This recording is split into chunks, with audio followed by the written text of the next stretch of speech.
اور جنگ کی رفتار مکی لشکر کے حق میں رہی۔ لیکن ان سب کے باوجود بعض امور ایسے ہیں جن کی بنا پر ہم اسے مشرکین کی فتح سے تعبیر نہیں کر سکتے۔ ایک تو یہی بات قطعی طور پر معلوم ہے کہ مکی لشکر مسلمانوں کے کیمپ پر قابض نہیں ہو سکا تھا، اور مدنی لشکر کے بڑے حصے نے سخت اتھل پتھل اور بدنظمی کے باوجود فرار نہیں اختیار کیا تھا، بلکہ انتہائی دلیری سے لڑتے ہوئے اپنے سپاہ سالار کے پاس جمع ہو گیا تھا۔ نیز مسلمانوں کا پلہ اس حد تک ہلکا نہیں ہوا تھا کہ مکی لشکر ان کا تعاقب کرتا۔ علاوہ ازیں کوئی ایک بھی مسلمان کافروں کی قید میں نہیں گیا، نہ کفار نے کوئی مال غنیمت حاصل کیا۔ پھر کفار جنگ کے تیسرے راؤنڈ کے لیے تیار نہیں ہوئے، حالانکہ اسلامی لشکر ابھی اپنے کیمپ میں ہی تھا۔ علاوہ ازیں کفار نے میدان جنگ میں 1 یا 2 دن یا 3 دن قیام نہیں کیا، بلکہ اس زمانے میں فاتحین کا یہی دستور تھا اور فتح کی یہ ایک نہایت ضروری علامت تھی۔ مگر کفار نے فوراً واپسی کی راہ اختیار کی اور مسلمانوں سے پہلے ہی میدان جنگ خالی کر دیا۔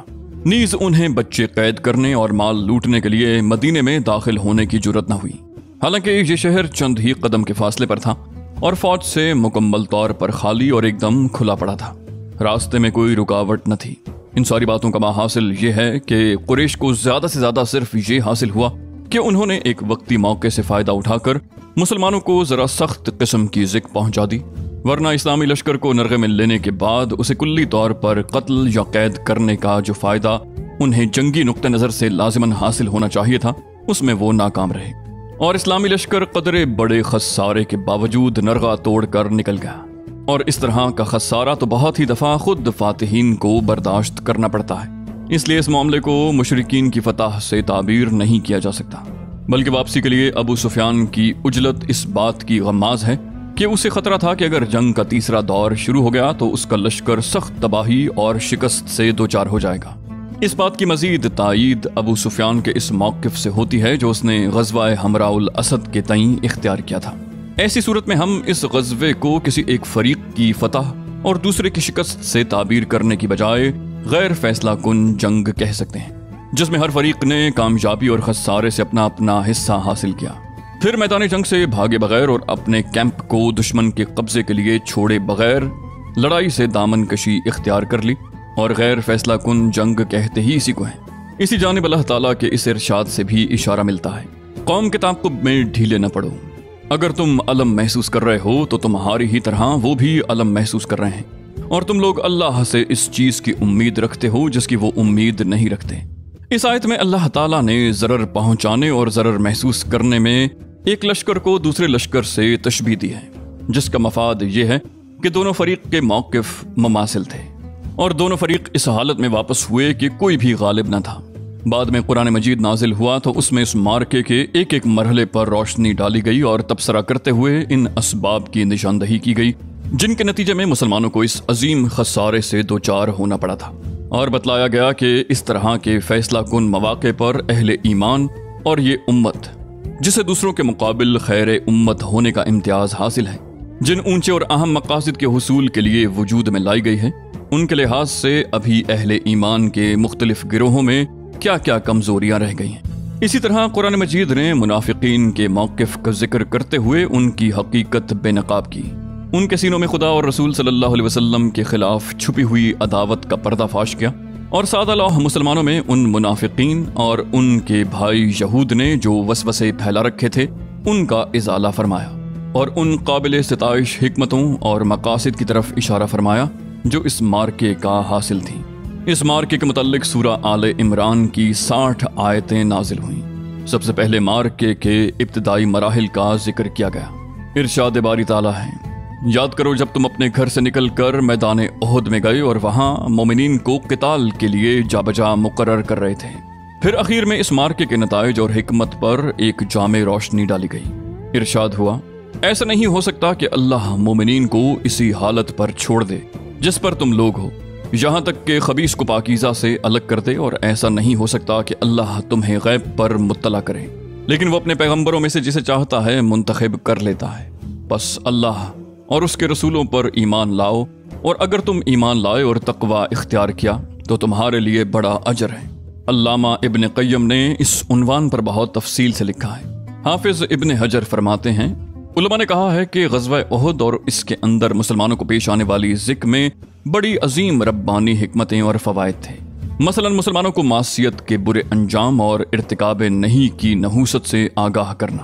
کیونکہ تیر اندازوں کو اپنے مرکز پر ڈٹے رہنے کا جو حکم آپ علیہ السلام نے دیا تھا، انہوں نے اس کی خلاف ورزی کرتے ہوئے مرکز چھوڑ دیا تھا اور اسی وجہ سے ذکر اٹھانی پڑی تھی۔ ایک حکمت پیغمبروں کی اس سنت کا اظہار تھا کہ پہلے وہ ابتلا میں ڈالے جاتے ہیں، پھر انجام کار ان کو کامیابی ملتی ہے، اور اس میں یہ حکمت پوشیدہ ہے کہ اگر انہیں ہمیشہ کامیابی حاصل ہو تو اہل ایمان کی صفوں میں وہ لوگ بھی گھس آئیں گے جو صاحب ایمان نہیں ہیں، پھر صادق و قابض میں تمیز نہ ہو سکے گی، اور اگر ہمیشہ شکست سے دوچار ہوں تو ان کی بیست کا مقصد ہی پورا نہ ہو سکے گا۔ اس لیے حکمت کا تقاضا یہی ہے کہ دونوں صورتیں پیش آئیں تاکہ صادق و کاذب میں تمیز ہو جائے، کیونکہ منافقین کا نفاق مسلمانوں سے پوشیدہ تھا۔ جب یہ واقعہ پیش آیا اور اہل نفاق نے اپنے قول و فعل کا اظہار کیا تو اشارہ صراحت میں بدل گیا اور مسلمانوں کو معلوم ہو گیا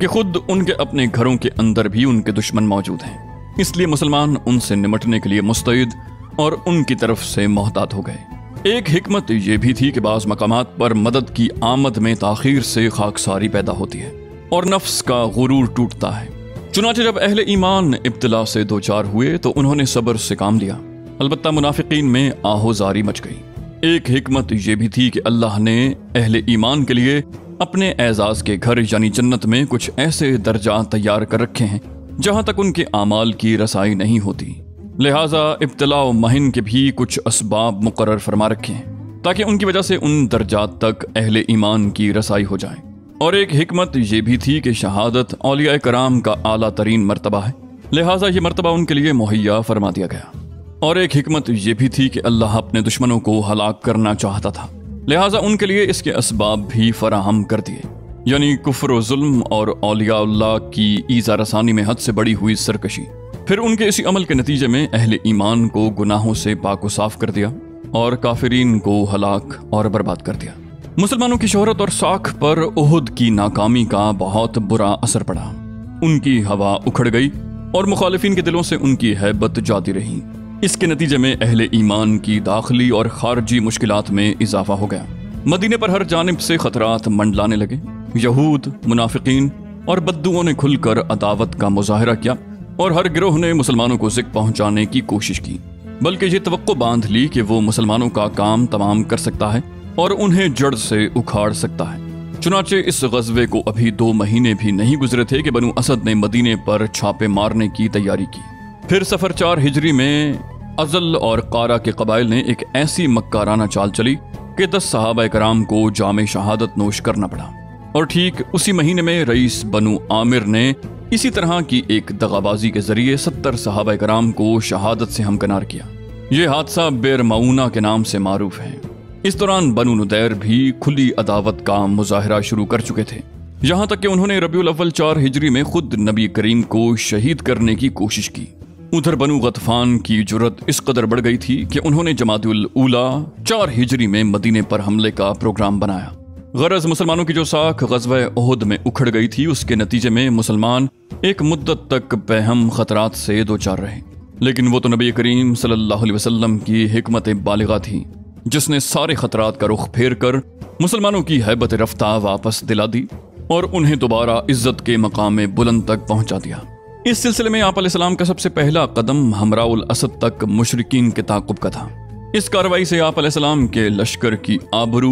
بڑی حد تک برقرار رہ گئی، کیونکہ یہ ایسا پروقار اور شجاعت پر مبنی جنگی اقدام تھا کہ مخالفین خصوصاً منافقین اور یہود کا منہ حیرت سے کھلے کا کھلا رہ گیا۔ پھر آپ علیہ السلام نے مسلسل ایسی جنگی کارروائیاں کی کہ ان سے مسلمانوں کی صرف سابقہ ہیبت ہی بحال نہیں ہوئی بلکہ اس میں مزید اضافہ بھی ہو گیا۔